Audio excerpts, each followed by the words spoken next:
के लिए भरपूर विन है, मगर हमारा सारा जो एक क्रिकेट का जायका है वो स्पॉइल करके चले गए, इसलिए कि नंबर 1 से हम स्लिप डाउन करके दोबारा से नंबर 3 के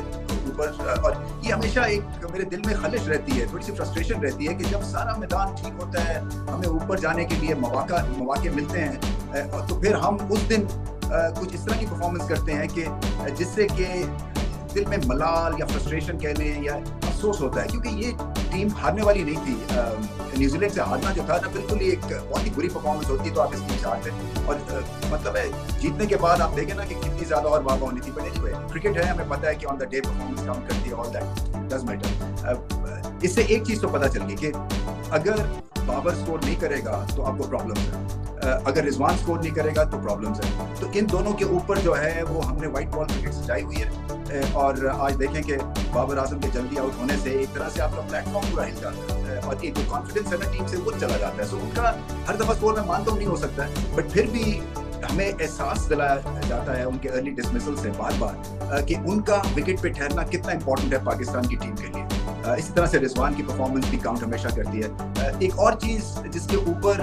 मैं तवज्जो करवाना चाहता हूँ, देखिए ये क्योंकि हमारा मिडिल टू लेट ऑर्डर ज्यादा एक्सपोज नहीं होता है व्हाइट बॉल में, क्योंकि जो 4 चांद लगाता है वो टॉप ऑर्डर लगा रहा है, तो कहीं पे भी इस तरह का फसवा मैच आ जाता है तो मैं देखता हूँ जब 9, 10, 11 खास तौर पे बैटिंग कर रहे होते हैं तो ऐसा लगता है कि वो अपनी धुन में खेल रहे हैं, वो सिचुएशन को सामने रख के नहीं खेलते हैं। सो ये ट्रांसलेट नहीं कर रहा, जो एक टीम की थीम है ना कि जी टॉप ऑर्डर किस तरह से सिचुएशन के सामने अपने आप को संभालते हैं, अप्लाई करते हैं और उसके बाद मैच बनाते हैं, फिर मैच जीतते हैं। तो ये जो एक तरह से टीम है, ये 1 से लेकर 11 तक को एब्जॉर्ब करने की जरूरत है। ये नहीं हो सकता कि 5 जो है बल्लेबाज या 5 जो आपके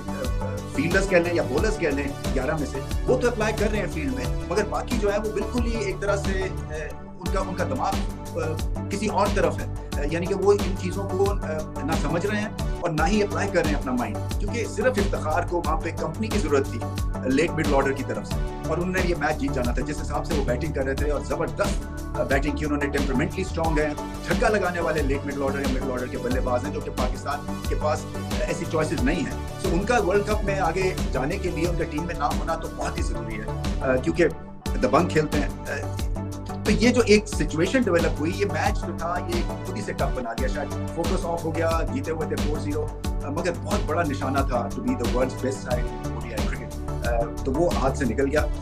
इफ्तिखार बहुत अच्छा खेले, सलमान अली आगा बहुत अच्छा खेले, अभी उनको छक्के और लगाने मैं समझता हूँ कि पार हिटिंग के ऊपर और तवज्जो उनको देनी है, क्योंकि वो सिचुएशन के हिसाब से तो ठीक खेलते हैं, उनका भी टेम्परामेंट इफ्तिखार की तरह बहुत अच्छा है। और आज सही पता चल रहा था कि अगर आपका टॉप ऑर्डर फेल हो जाता है तो फिर मिडिल ऑर्डर से किस तरह मैच लेके और इसको जीत सकते हैं। तो ऑलमोस्ट पहुंच गए थे वहां पे, सिर्फ अगर टेल एंडर्स थोड़ी सी अकल के साथ और थोड़ी सिचुएशन को समझ के इफ्तिखार का साथ दे देते हैं। न्यूजीलैंड की टीम जो है ये हमेशा, चाहे इनकी ए टीम हो या बी टीम हो, ये एक प्लान और स्ट्रैटेजी इनकी होती है और उसको बार बार ये अप्लाई करते हैं और उसी के ऊपर तवज्जो देते हैं, क्योंकि नेचुरल टैलेंट और एबिलिटी में तो पाकिस्तान को बीट नहीं करती, बहुत कम टीमें नेचुरल टैलेंट और एबिलिटी में पाकिस्तान को बीट करती हैं। तो ये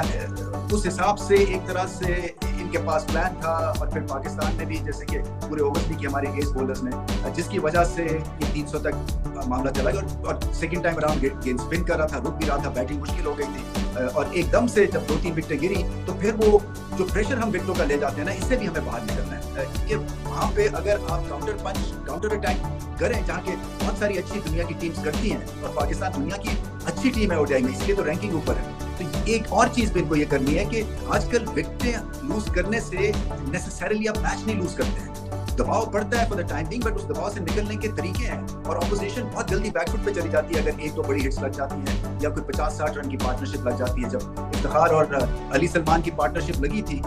तो सलमान अली सॉरी तो उससे एकदम से बैकफुट पे चला गया था न्यूजीलैंड वाले। तो ये भी एक पाकिस्तान को देखना है कि विकेटें गिरने से बिल्कुल ही आप शटर डाउन नहीं डाल देते हैं अपनी रन चेज में, माना कि आपको तरीके के साथ खेलना होता है, मगर नेचुरल अपनी गेम को फिर भी आपको बैक करने की जरूरत है। सो पाकिस्तान के पास ग्रेट मौका था व्हाइट वॉश करने का, ये सब हुआ नहीं, सो अफसोस रहेगा। मैंने पहले ही बात की, इंग्लैंड से भी ऐसे ही मौका मिला था हमें, मिले थे, जबकि हम 3-2 आगे थे, जो 7 मैच की सीरीज थी, फिर 3-3 हुआ और फिर इंग्लैंड 4-3 से वो सीरीज ले गए, वो भी हमारे प्लेट में पड़ी थी। इस तरह से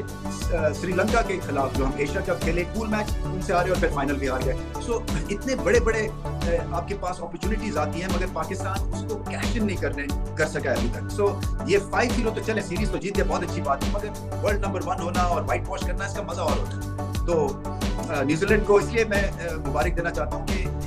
उनकी ये भरपूर टीम नहीं थी, फिर भी उन्होंने कंपेटिटिव क्रिकेट खेली। आपने पता है T20 की सीरीज 2-2 से बराबर हुई और यहाँ पे ये मैच आखिरी का जीत के जा रहे हैं। मगर बाबर आजम को और उनकी टीम को मुबारक। 4-1 भी बहुत ही